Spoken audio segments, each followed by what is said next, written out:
or what? I think we're going to send him to the Met.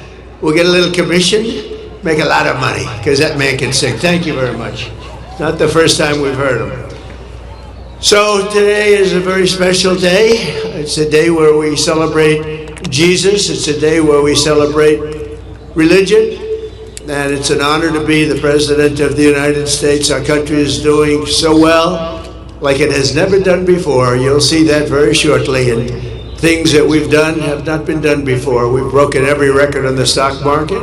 We've broken every record in our military. And what about the rescue that took place yesterday? What about that?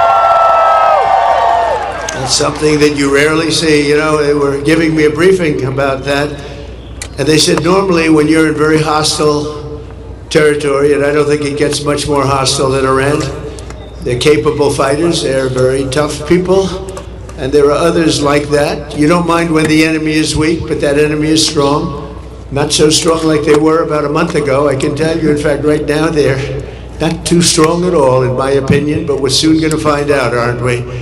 But when a thing like that happens, where a pilot shot down, in most instances, you're really not able to go in because you'll go in with 200 people and lots of jet fighters and helicopters, and you really don't have a chance. They get shot down. You lose 200 in order to pick up one. It's a horrible thing, but it's very rare that you can do it. And what we did yesterday is we picked up not one, we picked up two. We kept the first one quiet, and we were able to keep it quiet for about a day, which made it a lot better. But those two pilots were incredible, brave, and we thank them. And we're going to be having a news conference today at 1 o'clock at the Oval Office, and we look forward to it. But I just want to say we have a great military. We're the greatest military, the most powerful military any place in the world. You saw what happened with Venezuela. And it's an honor. I built it in my first term, and I didn't know I was going to be using it this much in my second term, but it's my honor. And they're the greatest people on earth. Our warriors are the greatest fighters on earth. And they very much appreciate you and love you, and that's why they do it. So this is all about today. I must tell you, I came out and I expected we were going to be talking about farmers, and we love our farmers. We were going to talk about so many different products, but you know what they want to talk about? Sir, this is about eggs. Eggs. Because we have the egg farmers of the entire country here, and they are unbelievable. And if you remember, when I first got elected, my first news conference with the fake news, a lot of fake news here today, but I had a news conference, and the first question, what are you going to do about eggs, sir? I said, what's wrong with eggs? I just got there. It's my second day in office. I had a news conference, and they were screaming at me, what am I going to do about eggs? And I said, well, it's like, tell me what's wrong with eggs. The price was so high. It was 4 times higher than it was a year before. I said, well, that sounds like a problem. Let me think about it. And Brooke Rollins, our great Secretary of Agriculture, she got involved. We all got involved. They didn't want me, as you know, just last year, it's hard to believe, they didn't want me to order eggs for the Easter egg roll, the Easter egg hunt that we have here every year. They wanted me to use plastic. I said, I'm not using plastic. We'll get it solved.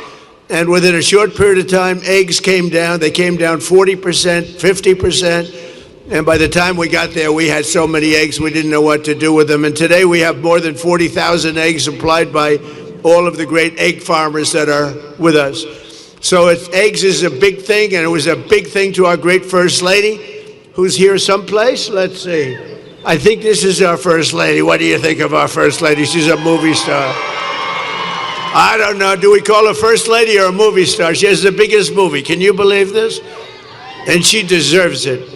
Would you like to say a couple of words to your friends? Happy Easter Monday. I hope you enjoy this beautiful day. We are celebrating a very special Easter egg roll this year because it's 250th birthday of this beautiful nation. Enjoy it, and I hope you have a wonderful day. Thanks. Thank you, honey. And she worked very hard with her staff and the staff of the White House on really just making it nice. This is the nicest I've ever seen it. So this is my 5th And I will say that it gets better every time, right? It gets better every time. You notice the fencing is all brand new. I said, we could have bought used fencing and saved a lot of money. They said, this is for Easter, and this is for our egg farmers, and we're going to get new fencing. Everything's new and everything's beautiful, and the White House never looked better, and our country never looked better. So I just want to thank everybody. It's been a special period of time. 1 year ago, a little bit more, our country was dead. We had a dead country. We had an administration that didn't know what the hell they were doing. Today we have the hottest country anywhere in the world. We're respected by everybody, and that's the way we're going to keep it. That's the way we're going to keep it. So again, I want to thank all of the associations and the egg farmers and all of the people.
believe the UK could resurrect like Jesus this Easter weekend?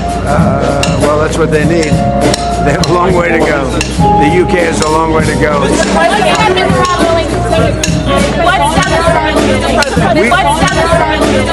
We don't want another Neville Chamberlain. Do we agree? We don't want Neville Chamberlain.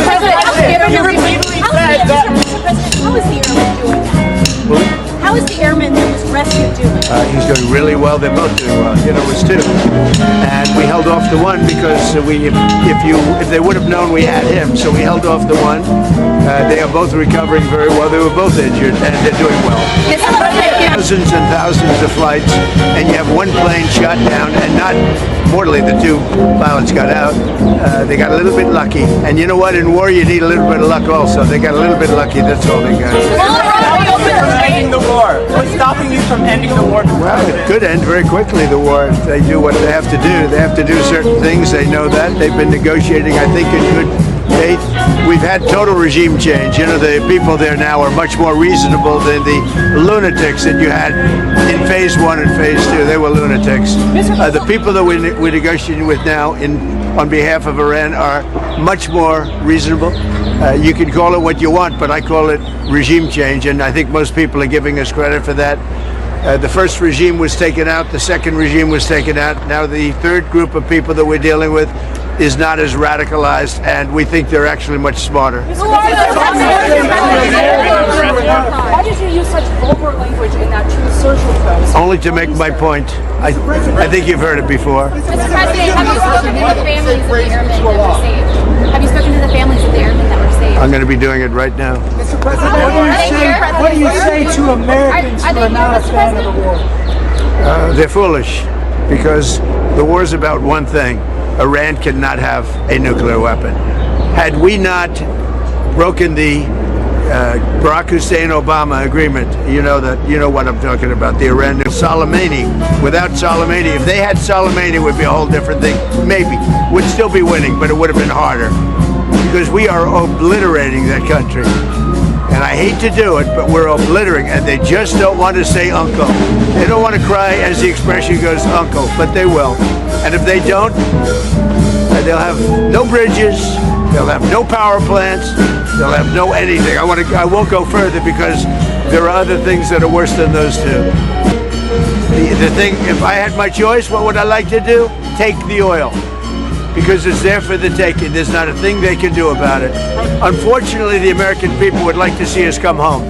If it were up to me, I'd take the oil, I'd keep the oil, and would make plenty of money. And I'd also take care of the people of Iran, much better than they've been taken care of. It's been a horrible.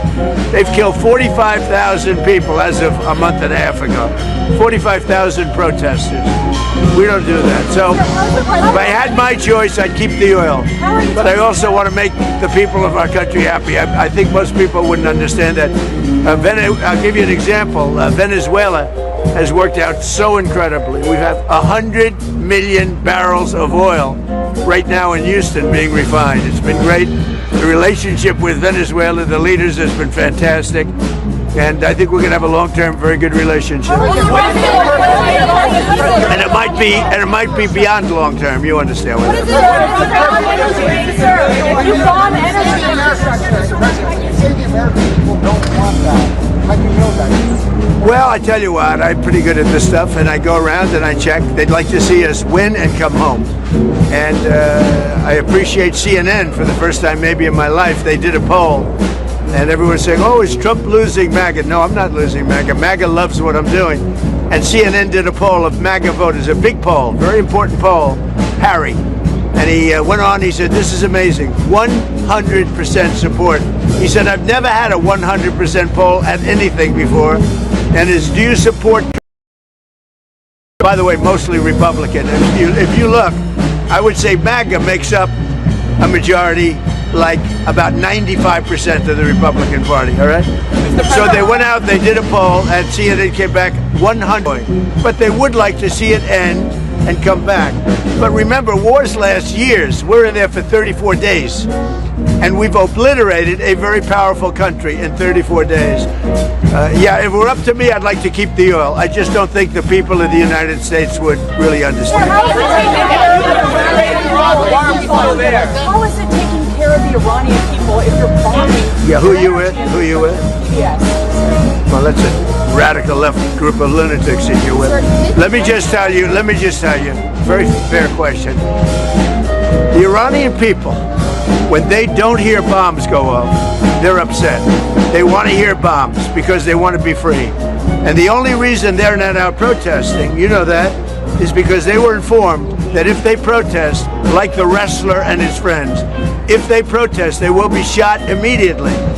And that's an edict, that's in writing. If they protest, if they go out in the streets, they will be immediately shot. They don't have guns. You know, we sent some guns, but the group that was supposed to give, which I said would happen to my people, I said it, I called it exactly. We sent guns, a lot of guns. They were supposed to go to the people so they could fight back against these thugs. You know what happened? the people that they sent them to kept them because they said, what a beautiful gun, I think I'll keep it. So I'm very upset with a certain group of people, and they're going to pay a big price for that.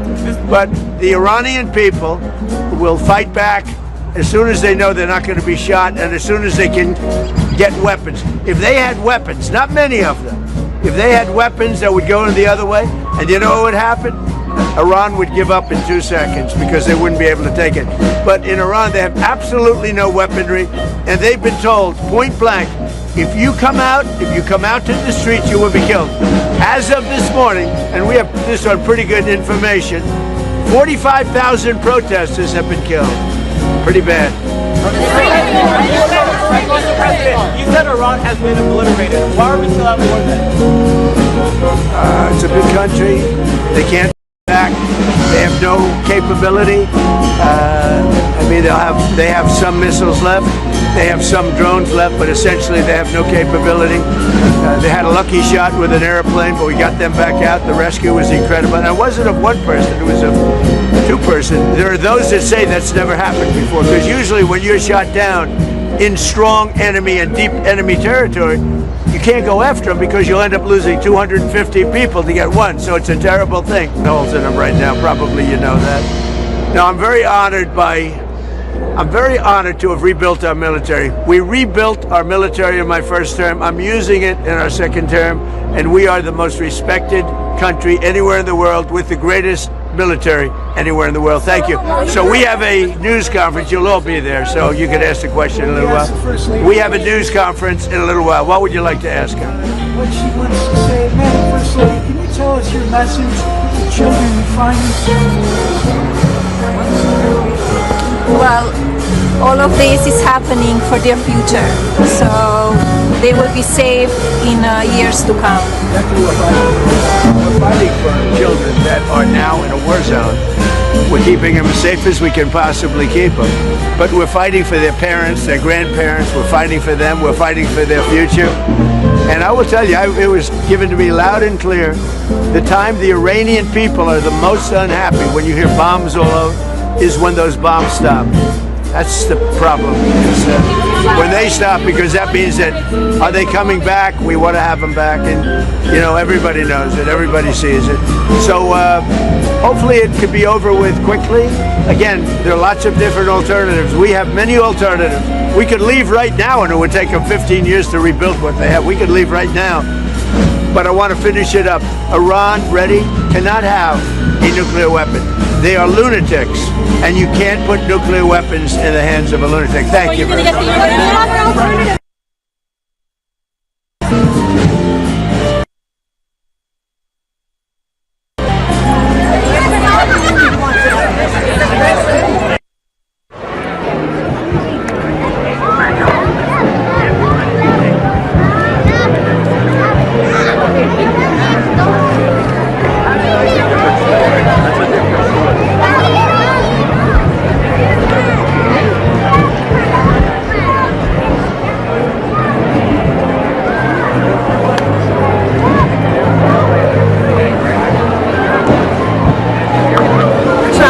Tells you it's a big industry.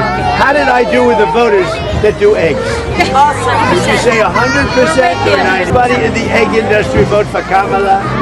A low IQ person. She's a low IQ person. Who's a lower IQ person, Biden or Kamala? It's close. Wait, we're blocking my daughter. Come on, daughter. Come on, Mom. Yes, Mom's very aggressive. Very. She's an aggressive mom. Yes, she is. Thank you. Take us away from the lens. Got it? Thank you, sir. Thank you. very much. I mean, thank you. Thank you, Mr. President. Yes.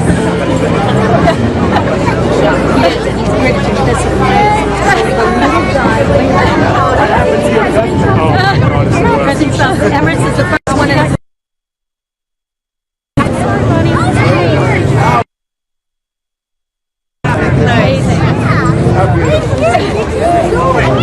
Ladies and gentlemen, we have...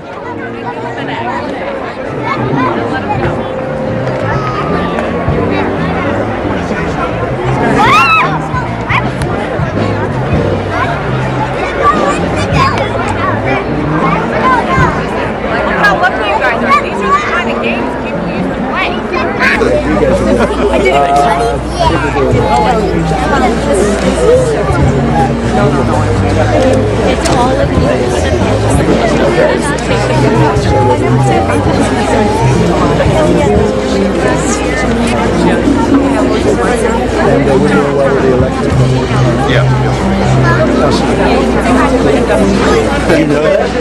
I think I'm on your schedule.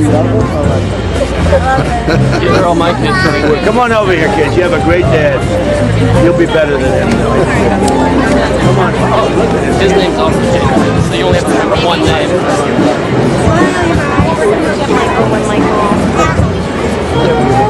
I don't believe that. They're happy, beautiful. Look. He loved your movie here. Thank you.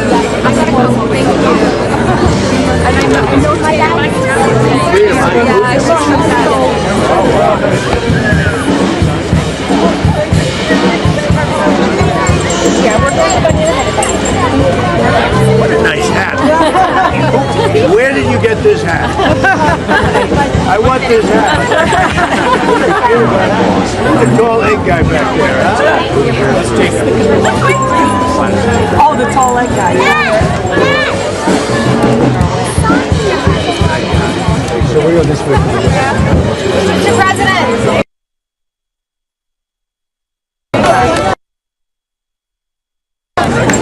But I recognize Say hi, Mr. Trump.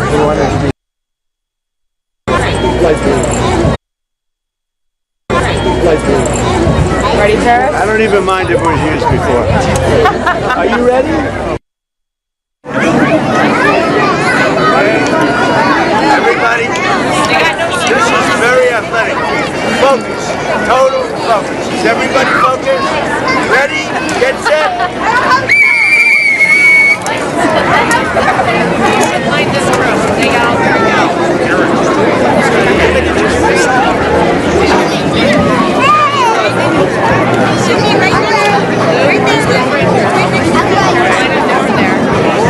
Trump children can get some stuff there. Ready? Okay, you ready? Are you set? Ready, guys? Ready? Get set. No. Bring it back. Bring it back. Full start. Bring it back. Come on, look, get back. He's highly competitive. Get it. Ready? Get set. Go! Broken egg. You got a broken egg. Come on, Carolina. Go, girl. Good job, Carolina. Good job, baby. Take another chance. Let's go. It's not a company. He's really feeling. Are you all ready? Ready? Get set. Wow. Tough sport. Very tough. Are you ready? Oh, I love her hair. Look how beautiful her hair is. How can you do my hair like that? How do you do your hair? How do you think you would look on me? Are you ready? Get set. Go.